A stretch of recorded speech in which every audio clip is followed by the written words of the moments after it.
الصلاة والسلام عليك يا رسول الله وعلى آلك وأصحابك يا حبيب الله.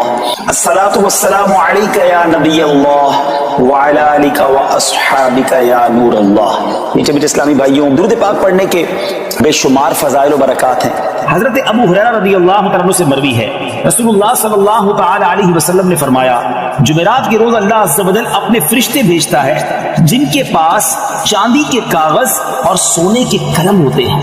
وہ جمعرات کے دن اور جمعے کی رات مجھ پر کثرت سے درود پڑھنے والوں کے نام لکھتے ہیں. طریقے سے تیاری ہوتی ہے جمعرات کی رات، فرشتوں کے پاس چاندی کے کاغذ ہوتے ہیں، سونے کے قلم ہوتے ہیں، اور وہ جمعرات کی رات اور جمعہ کے دن درود پڑھنے والے جو ہوتے ہیں ان کے نام اس میں لکھتے ہیں. سبحان اللہ سبحان اللہ. نبی علی الحبیب صلی اللہ تعالی علی محمد صلی اللہ علیہ وسلم.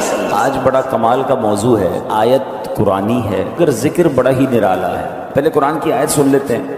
اللہ کریم قرآن مجید میں ارشاد فرماتا ہے، بسم اللہ الرحمن الرحیم، وَمَن يَخْرُجْ مِن بَيْتِهِ مُهَاجِرًا إِلَى اللَّهِ وَرَسُولِهِ ثُمَّ يُدْرِكْهُ الْمَوْتُ فَقَدْ وَقَعَ أَجْرُهُ عَلَى اللَّهِ وَكَانَ اللَّهُ غَفُورًا رَحِيمًا. پارہ نمبر 5 ہے، سورہ نساء ہے اور آیت نمبر 100 نمبر آیت ہے. ترجمہ، اور جو اپنے گھر سے اللہ اور رسول کی طرف ہجرت کرتے ہوئے نکلا پھر اسے موت نے آ لیا تو اس کا ثواب اللہ کے ذمے پر ہو گیا اور اللہ بخشنے والا مہربان ہے. یہ بڑی کمال کی آیت ہے، یہ بہت خوبصورت ٹاپک ہے، اور یہ کس وقت نازل ہوئی یہ انشاءاللہ جب ہم سنیں گے تو ایمان تازہ ہو جائے گا. جو سبحان اللہ، تو حج اور مدینے کا سفر نصیب والوں کو ملتا ہے. کاش وہ دن بھی جلد آئے جب ہم گناہ گاروں کو بھی یہ سعادت ملے، ہمیں بھی مکہ مدینے سے بلاوا آ جائے، ہم گناہ گاروں کو بھی مدینہ منورہ کی حاضری نصیب ہو جائے. پر آج بات کریں گے اسپیشلی مدینہ منورہ کی، کیونکہ اس جو آیت ہم نے سنی ہے نا، اس کا شان نزول کیا ہے، اس کا بیک گراؤنڈ کیا ہے. کیا فرمایا؟ اور جو اپنے گھر سے اللہ اور رسول کی طرف ہجرت کرتے ہوئے نکلا. قرآن کہتا ہے، پھر فرمایا ثم يدرك الموت فقد وقع اجره على اللہ، پھر اسے موت نے آ لیا تو اس کا ثواب اللہ کے ذمے پر ہو گیا. وکان اللہ غفور الرحیم، اور اللہ بخشنے والا مہربان ہے. ماجرا کیا تھا؟ ایک صحابی تھے، نبی پاک علیہ الصلوۃ والسلام اپنے صحابہ کے ساتھ مکے سے ہجرت کر کے مدینے چلے گئے تھے. اب سارے صحابہ ایمان والوں کو یہ حکم تھا کہ وہ بھی ہجرت کر کے مدینے آ جائیں، تو ایک ایک کر کے سارے پہنچ گئے تھے. مگر مکے میں ایک صحابی تھے جن کا نام تھا دمورہ بن جندب.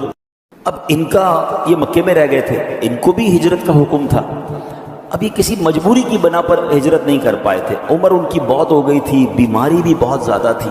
ظاہر ہے کہ آج کل کا تو ٹریول نہیں ہے نا کہ ویل چیئر پہ بٹھا کے جہاز میں بٹھایا اور فوراً دنیا کے ایک کونے سے دوسرے کونے لوگ بیماروں کو بھی پہنچا دیتے ہیں. پہلے تو اونٹوں پر گھوڑوں پر سواری ہوتی تھی، تو اس میں کئی دن سفر ہوتا تھا. یعنی بتایا جاتا ہے کہ مکے سے مدینے جو آج ٹرین کے اندر 2.5 گھنٹے میں بندہ پہنچ جاتا ہے اور گاڑی کے اندر 4-5 گھنٹے میں پہنچ جاتا ہے، اس زمانے میں 7 دن اور 7 راتیں لگتے تھے.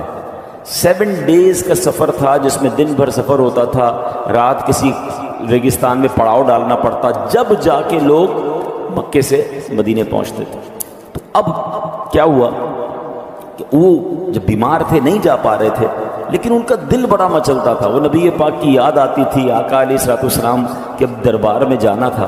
تو انہوں نے اپنے اہل خانہ سے کہا کہ میرا سامان باندھو اور مجھے سواری پہ بٹھا دو.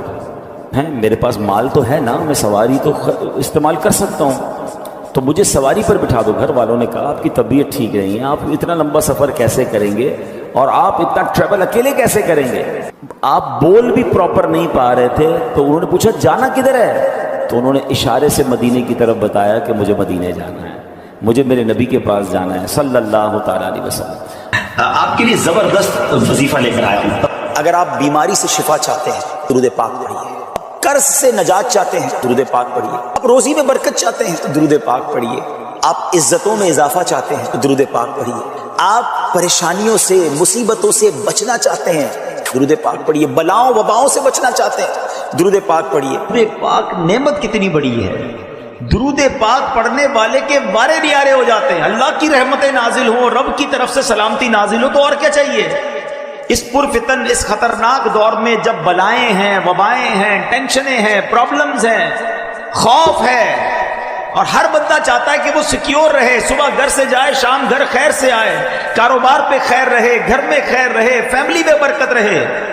تو وہ کون سا طریقہ ہے جس سے مجھے یہ سیکیورٹی مل جائے؟ مجھے بتاؤ کہ جس کے سر پر رحمتوں کا سایہ رہے اسے پھر کیا پرابلم ہے؟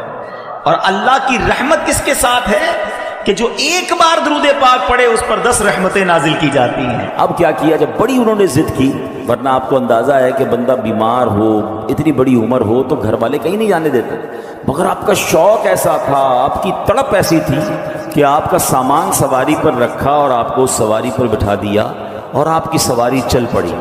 اللہ اکبر! ہیں کیسا شوق ہوگا کہ اس عمر میں کہ جب بندے میں ہمت نہیں ہے، آپ اکیلے سواری پر بیٹھ کر روانہ ہو گئے مدینے کی طرف۔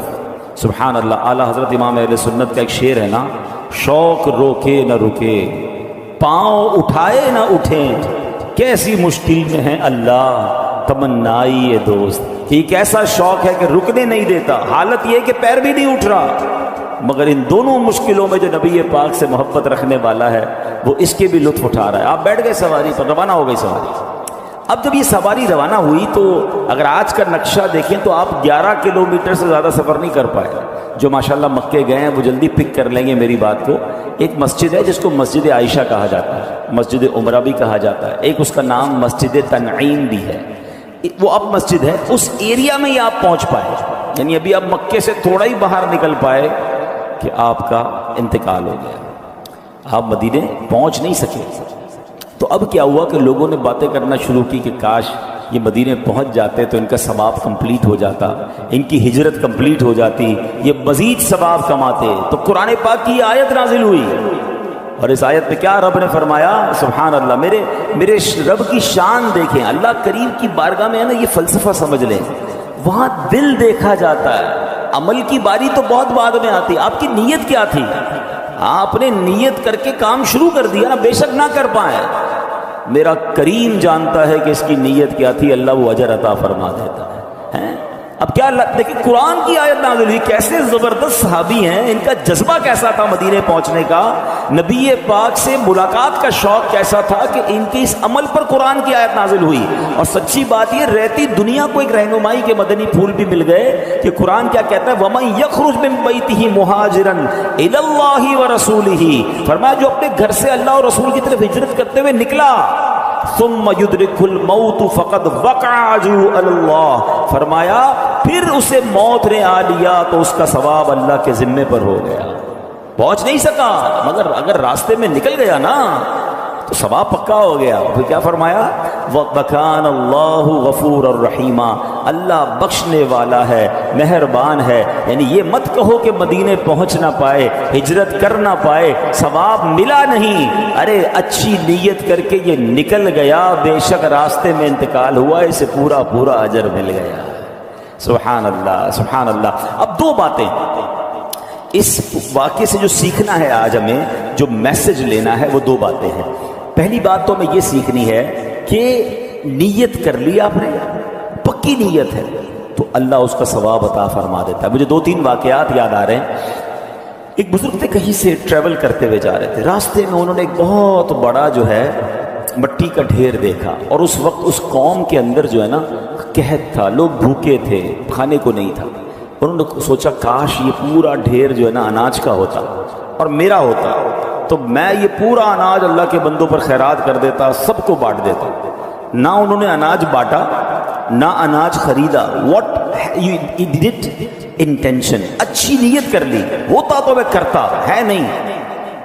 سبحان اللہ، اللہ کی طرف سے حکم ہوتا ہے کہ میرے اس بندے کے نامہ اعمال میں یہ جتنا اناج خیرات کرنے کی اس نے نیت کی تھی اتنا ثواب لکھ دیا ہے۔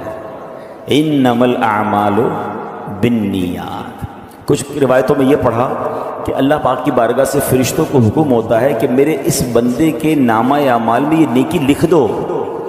کہا یا اللہ ہم تو کرامن کاتبین ہیں، ہم تو ساتھ ہیں اس نے یہ نیکی کی نہیں ہے۔